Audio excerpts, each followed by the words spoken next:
عبداللہ سومئی نے دیکھ لیا، کہا یہ بڑا قیمتی نگینہ ہاتھ آیا ہے، ایسے معاف نہیں کیا اتنی آسانی سے، اس لیے کہ یہ عابد و زاہد نوجوان ہے، 18 سال کی عمر ہے میرے یار، اور عبادت اور تقوی کا عالم یہ ہے کہ پیشانی سے جھلک رہا ہے، لوگ پیشانی دیکھ رہے ہیں، کلمہ پڑھ رہے ہیں، وہ نور۔ سیدنا ابو صالح جنگی دوست نے عرضی پیش کی، حضور اجرت لے لیجئے، معاف کر دیجئے، اٹھایا ہو یہ سیب آپ قبول کر لے، اجرت لے لیجئے، معاف کر دیجئے، کہ نہیں، کہ پھر حضور کا سال بھر باغ کی کھیتی کرنی پڑے گی، سیب اٹھایا ہے خالی۔ نوجوانوں ذرا غور کرو، ہم غوث اعظم کے ماننے والے ہیں، ایک سیب اٹھایا ہے، اب اس کے لیے سال بھر اس جنگل اس باغ کی نگہبانی کرنی پڑ رہی ہے، اس باغ کی خدمت۔ اب جس باغ کی خدمت ابو صالح جنگی دوست کر رہا ہو، وہ کتنا خوش نصیب ہوگا، جس باغ میں سیب کے پیڑ میں ابو صالح جنگی دوست ذکر الہی کے ساتھ پانی پٹا رہے ہوں گے، وہ باغ کتنا خوش نصیب ہوگا اور کتنا زیادہ پھل دے گا، پھل بہت زیادہ۔ ابو حضرت عبداللہ سومئی نے کہا 1 سال اور رہو، 1 سال اور رہو، 3 سال خدمت کیا، 3 سال کے بعد حضرت ابو صالح جنگی دوست نے عرضی پیش کی کہ سرکار اب تو معافی دے دو، اب تو معذرت چاہ رہا ہوں، اب معافی دے دی، 3 سال خدمت کیا ہے سرکار بغیر کسی اجرت کے، لیکن یہ 3 سال حضرت ابو صالح جنگی دوست نے حضرت عبداللہ سومئی کی صحبت اختیار کی اور آپ کی سرپرستی میں عبادت و ریاضت و مجاہدہ کر۔ اب حضرت عبداللہ سومئی نے کہا سنو، ایک شرط اور ہے، وہ شرط یہ ہے، یہ تو آپ ہمیشہ سنے ہیں کہ میری ایک بیٹی ہے جو ہاتھ سے لولی ہے، پیر سے لنگڑی ہے، آنکھ سے اندھی ہے، کان سے بہری ہے، زبان سے گونگی ہے، اس سے شادی کرنی پڑے گی۔ آپ تیار ہوئے، کہا حضور اگر شادی کر لوں، نکاح کر لوں، ان سے نکاح ہو جائے تو آپ معاف کر دو گے؟ ایک سے اٹھایا، کہا ہاں میں معاف کر دوں گا، کہا ٹھیک ہے حضور میں تیار ہوں۔ نکاح حجر عروسی میں ام الخیر تشریف فرما، حضرت ابو صالح جنگی دوست تشریف لائے، جیسے ہی بیچ میں آئے کہا السلام علیکم ام الخیر۔ حضرت ام الخیر کھڑی ہو گئی، بادب جھک کے کہا وعلیکم السلام۔ اب ابو صالح جنگی دوست نے کہا یا اللہ، ان کے والد نے تو کہا تھا پیر سے لنگڑی ہے تو کھڑی کیسے ہو گئی، ہاتھ سے لولی ہے تو ہاتھ اٹھا کے سلام کیسے کر دیا، اور کہا تھا آنکھ سے اندھی ہے تو پھر میری جانب متوجہ کیسے ہو گئی، اور پھر کان سے بہری ہے تو میرے سلام کو سن کے جواب کیسے دے دیا۔ اب حضرت ابو صالح جنگی دوست پریشان ہوئے، دل میں ایک خیال بات آئی کہ ابو صالح جنگی دوست کہیں تیری آزمائش تو نہیں، کہیں تیرا امتحان تو نہیں لیا جا رہا ہے، کہیں ایسا تو نہیں کہ اصل کی جگہ کوئی دوسری آ گئی ہے۔ پلٹ کے دیکھا، ایک نظر ڈالی، ایک نظر پڑی، پہلی نظر معاف ہے، نظر جو پڑی تو دیکھا حسن کی ملکہ، نظر جھکا لی، کہا مولا آج تک ابو صالح جنگی دوست کا دامن پاک ہے، اس دامن پہ کبھی داغ نہیں لگا، مولا کہیں ایسا نہ ہو کہ آج کی شب داغدار ہو جائے۔ پلٹے، لیکن جب سے ہی پلٹے دروازے کی طرف دیکھا، حضرت ام الخیر فاطمہ آگے بڑھی ہیں، چٹخنی بند کر دیا، دروازہ بند کر دیا۔ حضرت ابو صالح جنگی دوست پریشان ہو گئے، مولا اب ابو صالح جنگی دوست کی عزت تیرے ہاتھ، کہیں آج داغدار نہ ہو جائے میرا دامن۔ حضرت ابو صالح جنگی دوست روتے ہوئے جب پلٹے، رخ پچھم کی جانب کیا، سامنے دیکھا ایک مسلح ہے، مسلح کو اتارا، اتارنے کے بعد مسلح کو بچھایا، کہا ابو صالح جنگی دوست اس مصیبت سے، پریشانی سے، اس خوف سے اگر بچنا ہے تو رب کی بارگاہ میں جھک جا. سبحان اللہ سبحان اللہ سبحان اللہ. پتہ یہ چلا کہ اگر نفس بگڑنے لگے تو رب کی بارگاہ میں جھک جاؤ، رب محافظ ہو جائے، سبحان اللہ، مہربان ہو جائے. بے شک. نماز ایک ایسی چیز ہے جس میں ادھر ادھر نہیں دیکھ سکتے. بولیے دیکھا جاتا، آپ کے یہاں دیکھتے ہیں؟ نہیں نا. وہ شیعہ کے یہاں ہے، ادھر بھی دیکھتا ہے ادھر بھی دیکھتا ہے، سب کچھ کرتا ہے اور نماز بھی پڑھتا رہتا ہے. ہمارے یہاں نہیں. ہمارے یہاں اس لیے نہیں ہے کہ ہم اس مالک و مولا کے سامنے مجرم بن کر حاضر ہوتے ہیں. ایک دو سبحان اللہ. وہ حکم الحاکمین کے سامنے ہم کھڑے ہوتے ہیں تو ہم کہیں نظر ادھر ادھر نہیں، ارے خیالات بھی نہیں ادھر ادھر، بلکہ اپنے دل میں مصطفیٰ کی محبت بساتے ہیں اور مصطفیٰ کا خیال لا کر نماز تصور مصطفیٰ میں ڈوب کر نماز پڑھتے ہیں. رب ہماری عبادت کو قبول کرتا ہے. سبحان اللہ سبحان اللہ سبحان اللہ. حضرت ابو صالح جنگی دوست نے مصلی بچھا لیا. اب جب مصلی بچھایا تو مصلی بچھانے کے بعد کھڑے ہو گئے، اللہ اکبر، نیت مان لی. ام الخیر فاطمہ ثانیہ نے دیکھا، مسکرایا، ہاتھ اٹھا کے کہا، مولا میں نے جیسا اپنا بر چاہا تھا، جیسا شوہر چاہا تھا، مولا تو نے اس سے بھی ماں سے وعدہ کر. پتہ یہ چلا کہ ابو صالح جنگی دوست کی یہ سنت ہے، یہ ادائیں ہیں میرے غوث کے والد کی کہ حجلے اور روسی میں پہنچو تو باوضو ہو کر پہنچو اور پہلے اس جگہ رب کی عبادت کر تاکہ رب کا کرم تیرے ساتھ ہو جائے. بنیاد اچھی ہو، جب بنیاد اچھی پڑے گی تو بلڈنگ اچھی ہوگی، ہے نا؟ بات سمجھ میں آ رہی ہے ہماری؟ اب ابو صالح جنگی دوست نماز میں کھڑے ہو گئے. بنیاد ہے نا، حجلے عروسی میں تشریف لے گئے، بنیاد ہے. آج بنیاد پڑی ہے، اچھی بنیاد پڑ رہی ہے. تو ابو صالح جنگی دوست نماز میں کھڑے ہو گئے. شروع عبادت شروع، رب کی عبادت، رب کی بارگاہ میں حاضر دیا، اللہ اکبر کہا. مولا سب سے بڑا تو ہے، سب سے بڑی ذات تیری ہے. دنیا و ما فیہا سے ہاتھ اٹھا کر رب کی بارگاہ میں حاضر ہو گئے. حضرت ام الخیر نے سوچا، کہہ رہے یہ تو علی ثانی بن گیا ہے. یہ حجرہ میں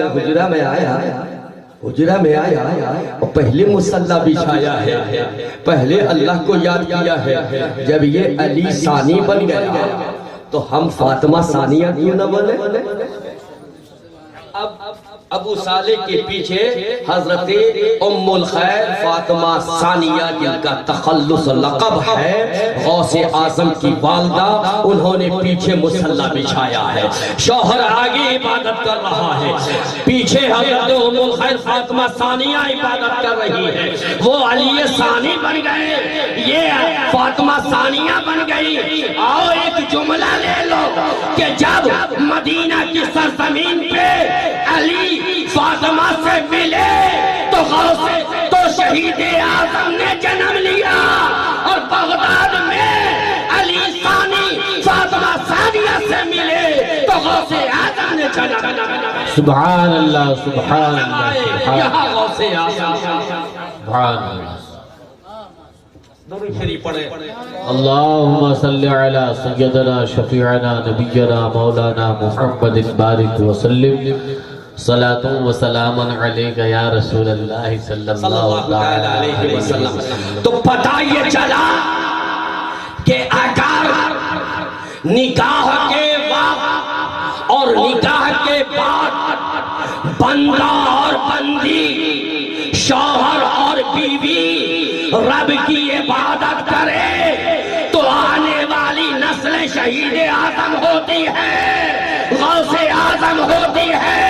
لیکن اگر اسی بارات الفی بارات لے کے کوئی آ جائے، جی بینڈ باجے کے ساتھ آئے، دل پہ ہاتھ رکھ کے بتانا کہ یہ بنیاد پڑ رہی ہے اور اس بنیاد میں ناچ جانے والے بینڈ باجے بج رہے ہیں، تو اب اس سے آنے والی جو اولاد ہوگی وہ کیسی اولاد ہوگی؟ بولو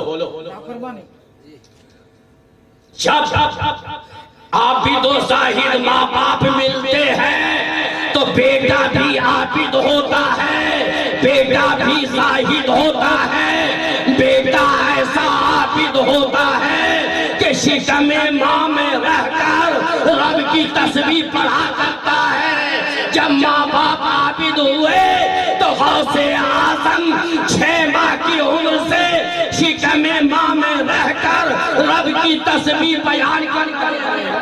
سبحان اللہ، نعرہ تکبیر، نعرہ رسالت، علماء اہل سنت، جشن غوث الورا کانفرنس، نعرہ تکبیر، نعرہ رسالت۔ تو جب دونوں ملتے ہیں تو بیٹا ایسا جنم لیتا ہے، وجود میں آتا ہے شکم میں کہ 6 ماہ میں ذکر الہی کر رہا ہے، اللہ اللہ اللہ۔ باپ سجدے میں، ماں سجدے میں، پہلی رات تو بیٹا اللہ کرتا ہوا شکم ماں میں ہے۔ ماں پریشان ہوئی، آواز آئی ندا سے، اے ام الخیر کسے تلاش رہی ہے؟ عرضی پیش کیا مولا، تسبیح کی آواز تو آ رہی ہے، تسبیح بیان کرنے والا نظر نہیں آ رہا ہے۔ حکم ہوا، اے ام الخیر فاطمہ ثانیہ گھبرا مت، ارے جو تیری گود میں آ رہا ہے وہ عبد قادر ہے اور دنیا والوں کے لیے غوث اعظم دستگیر ہے، محبوب کے لیے محی الدین۔ نعرہ تکبیر، نعرہ رسالت، فیضان غوث اعظم، کرامات غوث اعظم، نعرہ تکبیر، نعرہ رسالت۔ اب ذرا غور کرو حضرت ابو صالح جنگی دوست کا خواب۔ حضرت ابو صالح جنگی دوست ارشاد فرماتے ہیں جس دن میرے بابو عبد قادر دنیا میں تشریف لانے والے ہیں، اس دن فجر کی نماز سے پہلے آقائے کائنات تشریف لاتے ہیں۔ آقا تشریف لاتے ہیں، مجھے جگاتے ہیں، کہتے ہیں ابو صالح تمہاری گود میں عبد قادر آ رہا ہے جو میرا بیٹا ہے۔ ارے قربان جاؤ، ہم اس غوث کے کتے ہیں جسے مصطفیٰ نے اپنا بیٹا کہا۔ سبحان اللہ، سبحان اللہ۔ آپ کی بارگاہ میں پہنچے گا تو کبھی ہم غلاموں کو نہ بھولے گا، بلکہ یہ کہے گا اے بابا یہ وہ جماعت ہے جو تیرے بیٹے کا نام پکارا کرتی تھی یا غوث کا نعرہ لگایا کرتی تھی۔ سبحان اللہ، سبحان اللہ، سبحان ایک اللہ۔ دوسرے کی بات سمجھ لو کہ آج ہم یا رسول اللہ کا نعرہ لگاتے ہیں یا غوث کا نعرہ لگاتے ہیں، مسئلے کی بات ہے، قرآن کی بات ہے۔ ہمیں ہمارے اوپر فتوے دیے جاتے ہیں اللہ کے علاوہ غیر اللہ کو لفظ یا سے پکارنا جائز نہیں۔ اگر کسی نے پکار لیا تو وہ مشرک ہے۔ آؤ قرآن سے پوچھتے ہیں، اے قرآن ہم تو تیری بارگاہ میں آئے ہیں بھکاری بن کر، اے قرآن تو اللہ کا پاکیزہ کلام ہے، پاکیزہ کتاب ہے، ہم مولوی کی بات نہیں کلام اللہ سے پوچھنے چلے، ملا سے نہیں کلام اللہ سے۔ ہم نے پوچھا اے قرآن بتا دے ہمیں کہ غیر اللہ کو لفظ یا سے پکارنا، ہم پکارتے ہیں یا رسول اللہ، ہم پہ تانے پڑتے ہیں یا غوث اعظم، تانے دیے جاتے ہیں، ذرا تو بتا دے کہ یہ پکارنا صحیح ہے، درست ہے یا نہیں ہے۔ تو قرآن نے کہا 3 پارے کی آیت پڑھ، میں نے کہا کون سی آیت؟ تو قرآن نے کہا وَإِذْ قَالَ إِبْرَاهِيمُ رَبِّ أَرِنِي كَيْفَ تُحْيِي الْمَوْتَى قَالَ أَوَلَمْ تُؤْمِنْ قَالَ بَلَىٰ وَلَٰكِن لِيَطْمَئِنَّ قَلْبِي۔ میں نے کہا یہ کیا کہا وَإِذْ قَالَ إِبْرَاهِيمُ، اور جب ابراہیم نے رب سے کہا رب ارنی کیف تحیی الموتى، اے مولا مجھے دکھا کہ مردے سے تو زندہ کیسے کرے گا، مردے سے زندہ کیسے کرے گا۔ تمام مفسر کرام نے اپنی کتاب میں یہ تفسیر بیان کی ہے کہ حضرت ابراہیم کو حکم ہوا، حضرت ابراہیم نے 4 پرندے لیے، رب کی بارگاہ مرضی پیش کی کیفیت تحیی الموتى، تو مرنے کے بعد زندہ کیسے کرے گا۔ تو اللہ نے ارشاد فرمایا کیا تمہیں اس پر یقین نہیں ہے؟ کہا مولا یقین تو ہے لیکن قلب میرا مطمئن نہیں ہے، میں قلب کو اطمینان پہنچانا چاہتا ہوں، میرا قلب اطمینان حاصل کر لے، میرا قلب مطمئن ہو جائے۔ تو حضرت ابراہیم نے 4 پرندے کو اکٹھا کیا، ہے نا، اس میں مور ہے، اس میں کبوتر ہے، اس میں چیل ہے نا، یا نسر ہے، اور اس میں مرغ ہے۔ یہ 4 پرندے کو رب نے حکم دیا کہ ان 4 پرندے کے سر کو کاٹ، سر کو کاٹ، الگ الگ۔ قرآن کی بات ہے کہ چھوچے کی بات نہیں ہے، بریلی والے کی بات نہیں ہے، دھام نگر شریف والے کی بات نہیں ہے، قرآن ہے مانو، نہیں مانو گے تو قرآن کا انکار، قرآن کا منکر مسلمان نہیں یقین ہے کتاب کھول کے دیکھ لو، ہاتھ کنگن کو آرسی گیا۔ یہ 4 پرندے سر کاٹ کے ابراہیم علیہ السلام نے الگ رکھا، دھڑ کو کچھ دیا۔ قیمہ کھاتے ہیں آپ لوگ؟ ہے نا، مسلمان ہے قیمہ نہیں کھاتے، قیمہ۔ 4 پرندے کو ایک جگہ ملا کے سر کو کوٹ دیا۔ اب پتہ ہی نہ چلا کہ مور کون ہے، مرغ کون ہے، کبوتر کون ہے، اور نسر کون ہے، چیل کون ہے، پتہ ہی نہیں چلا۔ سب کو ملا دیا، ملا جلا کے جو باقی بقایا تھا اس کو ہاتھ سے ملا دیا، قیمہ بنا دیا، خلط ملت کر دیا۔ حکم ہوا ان 4 ان کو ملا دیا اور 4 پہاڑ پہ ڈال دیا۔ اب 4 پہاڑ پہ ڈال دیا، کہا ابراہیم اب پکارو، اب بتاؤ ایمانداری سے کہ وہ زندہ ہے یا مردہ؟ مردہ ہے جی۔ رب نے کہا وہ ابراہیم پکار، تو حضرت ابراہیم علیہ السلام نے کہا یا ایھا الطاؤس، اے مور حاضر ہو جاؤ، اے مور چلے آؤ، یا کہہ کے پکارا کہ نہیں؟ جی بولیے، وہ مردہ تھا یا زندہ؟ پکارا کس نے؟ اب ابراہیم علیہ السلام کون؟ اللہ کے نبی۔ مقام کیا؟ مقام خلت پہ فائز۔ آقا کے بعد ابراہیم علیہ السلام کا مقام تھا۔ ابراہیم علیہ السلام ہمارے آقا کے دادا ہے، آبا ہے۔ ابراہیم علیہ السلام نے پکارا، اور جیسے پکارا یا ایھا الطاؤس، مور ہوا میں اڑا، اور جتنی پردے پر تھے، بال تھے، یہ تھے وہ تھے، سب ہواؤں میں یکجا ہو گیا، اور یکجا ہو کر بغیر گردن کے اڑتا ہوا ابراہیم علیہ السلام کے پاس آیا، اور اپنے سر سے اپنے گردن کو اس نے جوڑا۔ اس کے بعد دانا چگا اور اپنی بولی بولتا ہوا جنگل میں چلا گیا۔ اب کہا، آواز لگایا یا ایھا النبات، مرغ بھی آ گیا، اور وہ بھی اپنا دانا چن کر اپنے گردن سے اپنے سر کو ملا کر اڑتا ہوا چلا گیا۔ اب یہ سارے پرندے آئے، اور سارے پرندے یہاں آ کر گردن سے ملا کر اڑ کے چلے گئے، دانا چن لیا اور پھر چلے گئے۔ اب بتاؤ پکارنے کے لیے کس نے حکم دیا؟ بولو، اللہ نے حکم دیا۔ کس کو حکم دیا؟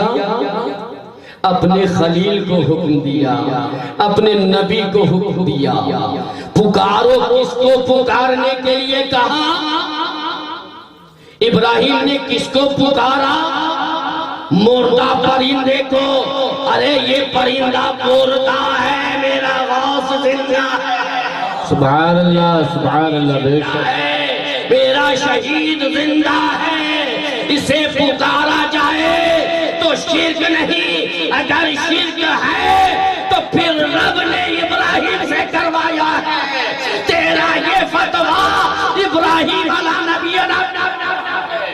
سبحان اللہ۔ اس لیے جو بھی کہو زبان کھولو تو پہلے سوچ لو کہ تیرا فتویٰ کہاں جانا۔ تو پتہ یہ چلا قرآن سے، قرآن نے ہمیں دلیل دی، قرآن نے ہمیں کہا کہ یا کہنا شرک نہیں ہے، اور اگر شرک ہوتا تو السلام علیکم اہل القبور کا جو کہتے ہیں سب کہتا ہے نا، بولو قبرستان میں جا کے کیا کرتے ہیں؟ السلام علیکم یا اہل القبور۔ ہم اپنے باپ کو یا کے ساتھ پکارے، غوث کو یا سے نہ پکارے؟ ہم اپنے باپ دادا بیٹا کو یا سے پکارے، وہاں شرک نہیں، لیکن جب رسول اللہ کا نام آئے، یا رسول اللہ کہے تو ہم مشرک بن جائے۔ ارے نہیں نہیں، یہی تو اصل دین ہے، یہی تو دین کی حقانیت ہے۔ آؤ میرے عزیز، میرے دوست، ایک واقعہ میں ایک اور نقطہ بیان کرتا ہوں، یہ آپ لوگوں کے لیے شاید عوام الناس سمجھ پائے یا نہ پائے، لیکن آپ کے لیے جی 1:15 ہو گئے ہے نا؟ جب تک چلانا ہے حافظہ،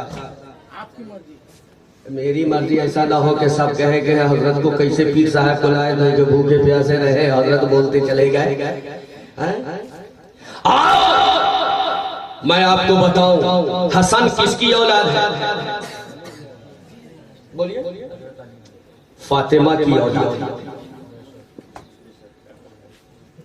حسین فاطمہ کی اولاد ہے۔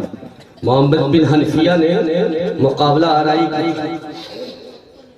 آدھا یہ زین العابدین تو بھتیجا ہے، میں تیرا سوتیلا چچا ہوں، میں چچا ہوں بلند ہوں، اور تو میرا بھتیجا ہے، تو میرے سامنے بچہ ہے۔ کہا نہیں چچا، میں آپ سے بلند ہوں۔ کہا وہ کیسے؟ کہا آپ کا رشتہ، آپ کا نسب نامہ حضرت علی اور پھر ابن ابی طالب تک پہنچتا ہے، لیکن میرا نسب نامہ مجھ سے بابا حسین سے خاتون جنت سے رسول پاک تک پہنچتا ہے۔ تو ادھر ابی طالب، ادھر رسول پاک، بتائیں کون افضل؟ کہا ٹھیک ہے یہ تیرا دعویٰ ہے، دلیل دے۔ کہا چلو دلیل چاہیے، چلو کعبہ، دلیل وہیں سے دلاتے ہیں۔ کعبہ پہنچے، کعبہ میں درود و سلام پڑھتے ہوئے امام زین العابدین آنکھوں سے اشک روا ہے، زبان پہ درود و سلام ہے، حجر اسود کے قریب گئے، کہا بیٹے زین العابدین یہاں تو کوئی نظر نہیں آ رہا، گواہی کون دے گا؟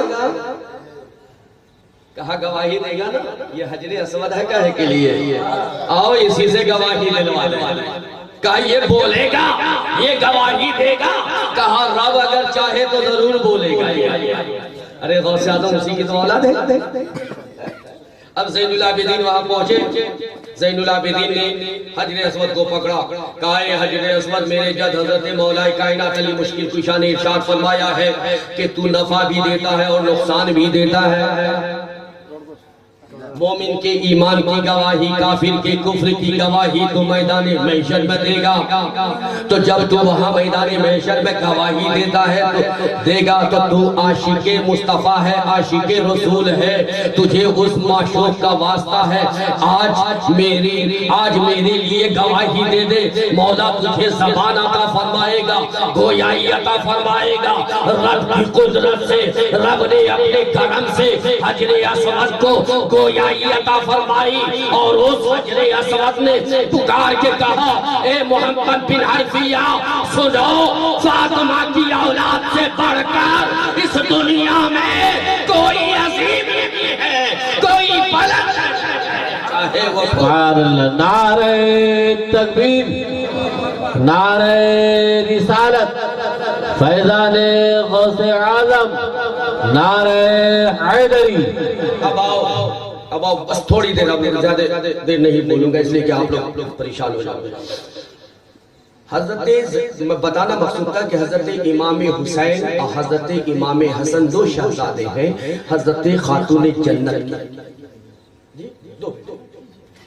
حضرت امام حسین کا جب نسب آپ پڑھو گے تو اس نسب میں حضرت امام حسین کے بعد امام زین العابدین، امام باقر، امام جعفر، امام موسیٰ، امام تقی، امام نقی، حسن عسکری، امام رضا، یہ سب حضرت امام حسین کی اولاد میں ہیں.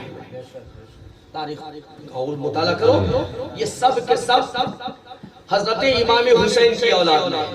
اولاد تو دونوں ہیں نا، ایک اولاد میں سارے امام آگے بڑھے. امام مہدی بھی نہیں ہے نا، لیکن امام حسن کی اولاد میں کوئی نہیں شہرت یافتہ. یقیناً کہا ہوگا نانا جان میں بھی تو فاطمہ کی اولاد ہوں، حسین بھی فاطمہ کی اولاد. میرا چھوٹا